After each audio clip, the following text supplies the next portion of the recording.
બોટાદ શહેરમાં દેશવ્યાપી અનામતના મુદ્દે દેશની સર્વોચ્ચ અદાલતે આપેલા ચુકાદાના વિરોધમાં એસસી, એસટી અને ઓબીસી સમાજે રોષ વ્યક્ત કર્યો છે। ત્યારે બોટાદમાં પણ ભારત બંધના એલાનને મિશ્ર પ્રતિસાદ મળ્યો હતો। બોટાદ શહેરમાં દલિત અધિકાર મંચના યુવાનો મોટી સંખ્યામાં રસ્તા ઉપર આવીને સૂત્રોચ્ચાર પોકાર્યા હતા। યુવાનોએ વેપારીઓને દુકાનો બંધ કરીને બંધને સમર્થન આપવા અપીલ કરી હતી।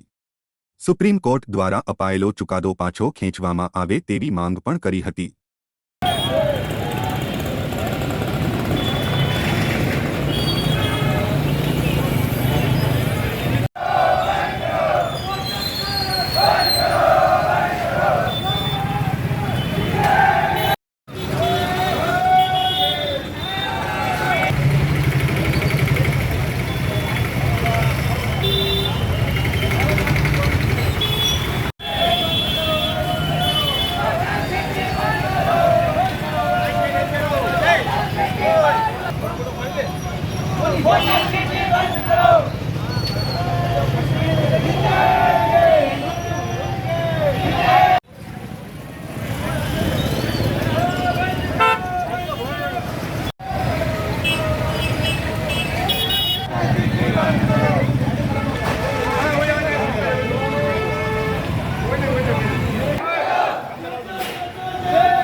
कीर्ति चावड़ा राष्ट्रीय दलित अधिकार मंच बोटाद जिला प्रमुख।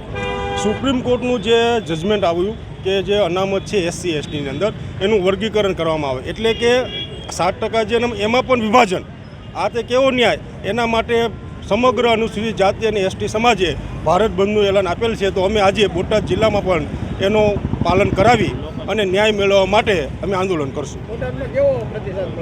બોટાદ જનતાએ વેપારી મંડળે બધાએ ખૂબ જ સારો પ્રતિસાદ આપ્યો અને અમને કીધું કે ના મેં તમને સાથ સહકાર આપી અને બંધ રાખીએ છીએ।